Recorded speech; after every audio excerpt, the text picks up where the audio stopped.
শনিবারের সকাল মানেই এক মুঠো আলসেমি ভেঙে নতুন অ্যাডভেঞ্চারের হাতছানি, সপ্তাহের ক্লান্তি ভুলে আবার প্রকৃতির কাছে ফিরে যাওয়ার একটি দিন। হ্যাঁ, তবে ওয়েদার যদি ভালো থাকে তবেই কিন্তু এই অ্যাডভেঞ্চারটা সাকসেসফুল হবে। এই কথা কেন বলছি তার পেছনে একটা লম্বা কারণ আছে। কারণ বিগত 3 মাস যাবৎ আয়ারল্যান্ডে বৃষ্টি হয়েই চলেছে, মানে থামার কোনো নাম নেই জানো। হয়তো মাঝে একাধ দিন বৃষ্টি না থাকলে মানে সেটা যে কী আমাদের কাছে পরম পাওয়া তা বলাই বাহুল্য। আজ সকালে ঘুম থেকে উঠে দেখি বেশ চারদিকটা রোদ ঝলমলে, কোনো বৃষ্টি নেই। তাই আমি আর দেবমাল্য বেরিয়ে পড়েছিলাম। গিয়েছিলাম হচ্ছে ডোনাডি ফরেস্ট পার্কে। এটা হচ্ছে কাউন্টি কিলডেয়ারে। আমাদের বাড়ি থেকে প্রায় 1 ঘন্টা সময় লাগে ড্রাইভ করে। এই জায়গাটায় আগে কখনো আমরা আসিনি, এটাই আমাদের প্রথমবার। আর ঠোকার মুখেই দেখলাম এখানে বড় সড়ো বেশ একটা ম্যাপ করে দেওয়া আছে, যাতে আমার মনে হয় কারুর কোনো বুঝতে অসুবিধা না হয়, সেই জন্যেই এই ব্যবস্থা। আর এখানে জানো তো অনেকগুলো হাইকিং ট্রেল ওয়াক আছে। দেবমাল্য এখানে ম্যাপে দেখে নিচ্ছে যে কোন দিকটা আমরা যাব, কারণ অনেকগুলো দিক আছে।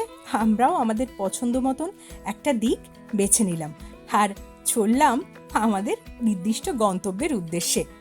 দেখবে শীতকালে যদি একটু গায়ে রোদ না মাখি তাহলে ভালো লাগে না। আর এমনই এক দেশে থাকি যেখানে রোদের দেখা পাওয়া ভারী মুশকিল। মানে যেদিন রোদ দেখবে সেদিন হচ্ছে একটা বিশেষ দিন।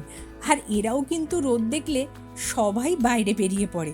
আর সবচেয়ে যেটা এই বছরে আমি লক্ষ্য করলাম সেটা হচ্ছে টানা এই 3 মাসের যে বৃষ্টিটা হচ্ছে, এতে কিন্তু বেজায় মন খারাপ হয়ে গেছে সবার। তাই যখন আজকে এত সুন্দর রোদ দেখা গেছে তখন দেখলাম অনেকেই কিন্তু বেরিয়ে পড়েছে। আর তার ব্যতিক্রম আমরাও নই, আমরাও কিন্তু আজকে উপভোগ করতে বেরিয়ে পড়েছি। কারই বা ভালো লাগে বলো তো এই এত বৃষ্টি দেখতে।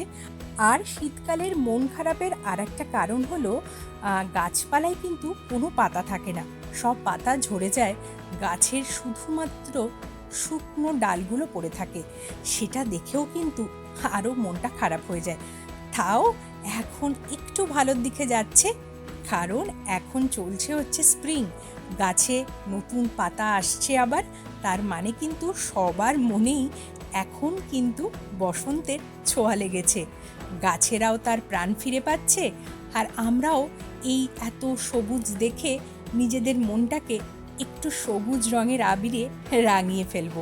এমনিতেই জানো তো আয়ারল্যান্ডকে বলে এমেরাল্ড আইল, মানে সবুজ দ্বীপ। সত্যি যখন এই চারদিকটা সবুজে আরও ঘন হয়ে যায়, মানে এখন তো দেখছো গাছপালায় খুব একটা বেশি পাতা নেই, কিন্তু যখন এই চারদিকটা প্রচণ্ড সবুজে ঘিরে থাকে তখন কিন্তু একটা আলাদাই আনন্দ আমরা সবাই উপভোগ করি। আর একটা জিনিস দেখবে, সবুজে ঘেরা কোনো জায়গার সাথে যদি পাও কোনো লেক, তাহলে তো আর কোনো কথাই নেই। দেখবে মিলে মিশে একাকার হয়ে যায়, মনটা যেন অন্য এক ভালোবাসায় ভরে ওঠে। এত সুন্দর লাগছিল না চারদিকটা। সত্যি আমার মাঝে মাঝে এই এত সুন্দর প্রাকৃতিক দৃশ্যকে বর্ণনা দিতে গেলে বেজায় কিন্তু বেগ পেতে হয়। প্রত্যেকটা জিনিস পুরো ছবির মতন সুন্দর। এখন আমি জানি হয়তো তোমরা দেখে বলবে চারদিকটা খুব শুষ্ক লাগছে, রুক্ষ লাগছে, কিন্তু একবার যদি তোমরা তোমাদের মনের ক্যানভাসে এই চারদিকটা সবুজ যখন পাতায় ভরে যাবে তখন যদি রূপটা কল্পনা করো তাহলে বুঝতে পারছো তো কতটা সুন্দর লাগবে। দেখবে প্রকৃতির কাছাকাছি গেলেই আমাদের মনটা যেন আচমকাই শান্ত হয়ে যায় আর সতেজতা আমরা অনুভব করি। সত্যি সবুজের এক না অদ্ভুত আকর্ষণ আছে। যারা সবুজ প্রেমী তারাই এই আকর্ষণটা আমার মনে হয় উপলব্ধি করতে পারে। আর দেবমাল্য এখানে তোমাদের সবাইকে দেখালো আমরা কিন্তু ম্যাপ ফলো করে যাচ্ছি।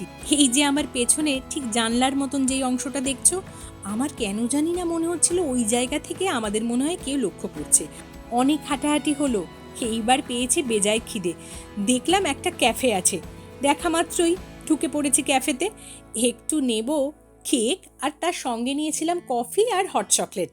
জানো তো হট চকলেট আর কেকটা দারুণ ছিল, মানে জাস্ট টু গুড। সত্যি আজকের দিনটা খুব ভালো কাটলো।